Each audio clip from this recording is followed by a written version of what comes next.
Okay, so there are 5 themes in geography, and these are location, human environment, region, place, and movement. And if you've already completed your summer assignment or you've started your summer assignment, you started your paper at least, you've looked at these 5 themes of geography and you've looked at how those related to the book you read. So you're a little bit familiar at least with these themes. So the first of these is place. And place can be looked at in a couple of different ways. First of all, there's sense of place. And sense of place is infusing a place with a meaning and emotion. So, when you have sense of place, like for example, I'm from Ohio, and when I think about Ohio, I think about, of course, this is the place I grew up. So I think about like really comforting things, and I think about things from my childhood, and there are all these emotions that come with it, and there are all these kind of things that are like the foundation of who I am. Then there's this concept, perception of place.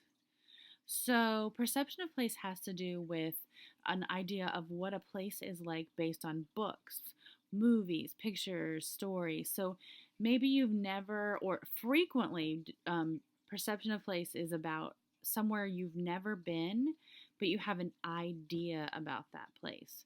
So, for example, I've never been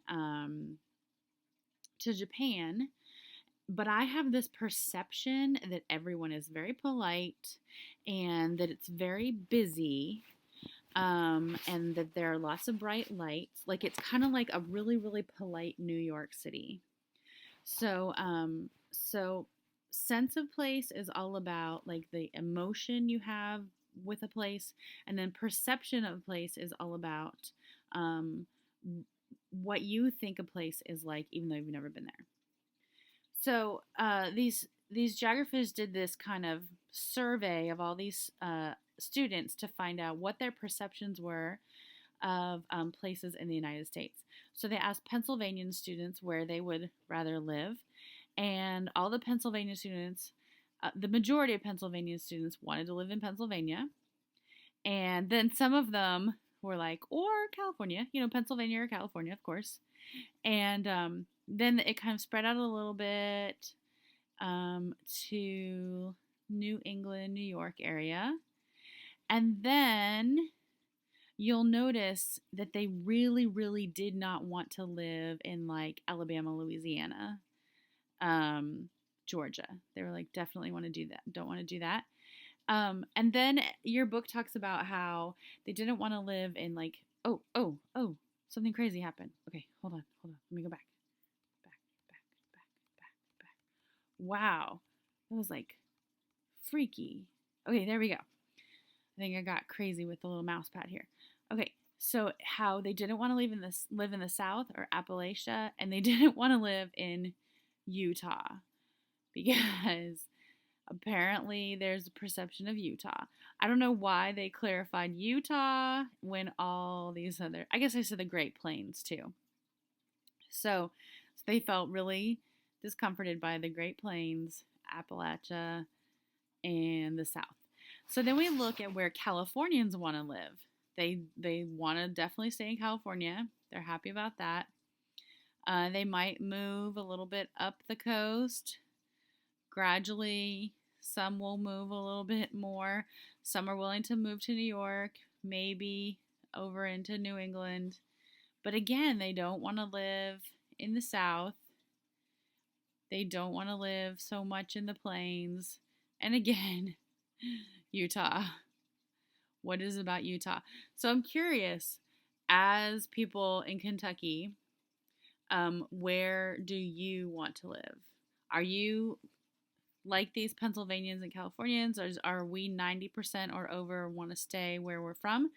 So some of you guys may not be from, like me, I live in Kentucky, but I'm from Ohio. But I think my place, I would not go back to Ohio. Like, I love Ohio, but I would not go back there. I think I would really, like, I went to Tybee Island over the summer, and it was amazing. I think I would like to retire there someday. Or, here's a twist of fate, I have a really amazing friend who lives right here in the San Juan Islands. And So both of those are islands, but they're definitely really, really different weather. It gets really chilly here, and it was like uber hot here. So that's two diverse areas. So I'm interested to know where you guys would like to live. Okay, movement, spatial interaction. This is the interconnectedness between places, and this depends on distance, accessibility, and connectivity. So people will move based on how far apart things are, how easy it is to get there, and how connected things are. So people, like, for example, people will go to like a grocery store based on how far away it is, and then based on how easy it is to get there. Like, do you have to take? Is there a lot of traffic? Is there a freeway? How easy is it to get there? And then the connectivity. What like pulls them to that place? So like, I'm gonna go to Ohio more often because my mom's there. Then I'm gonna go to Nashville. No, Nashville's a bad example. Let's say maybe Paducah, okay? Like, I'm going to go to Columbus, Ohio much more often than I'm going to go to Paducah, even though they're the same distance, because I don't have any connection to Paducah. Like, woo, Paducah. But I'm going to go to Columbus multiple times a year. Okay, cultural landscape. This is the visible human imprint on the landscape. So, this is where you can see how human beings have affected different places in the world. So this one talks about religion and cremation practices diffuse with Hindu migrants from India to Kenya. So how Hindus have brought their traditions from India to Kenya and Africa, and that shows how human beings have left their imprint on Africa coming from India. Sequent occupants. So this is layers of imprints in a cultural landscape that reflect years of differing human activity.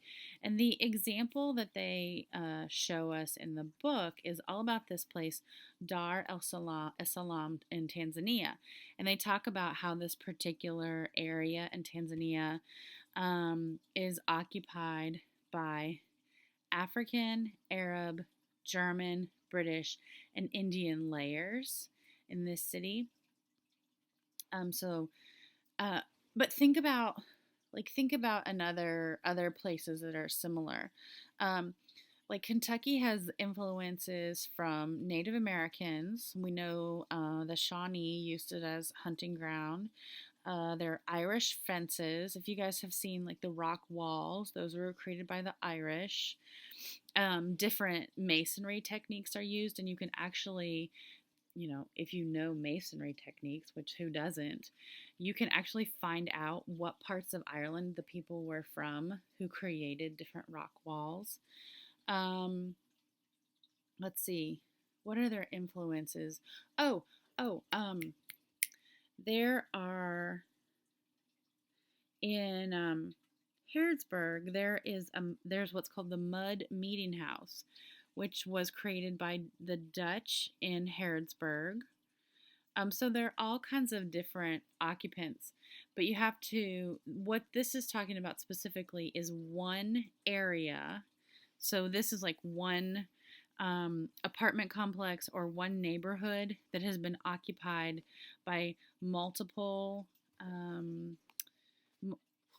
cultures or people from multiple ethnicities, or I'm sorry, ethnicities isn't the correct term, multiple different countries that have all influenced that place in a sequence, one after another. So that's what's really cool about it. And they've all left behind this influence. So geographers practice field work. They keep their eyes open. They become adept at reading cultural landscapes. So you don't have to take this walk today, but we'll do things like this in the future and think about why things are where they are. what things are and why things are where they are. And that's where we're gonna stop for now.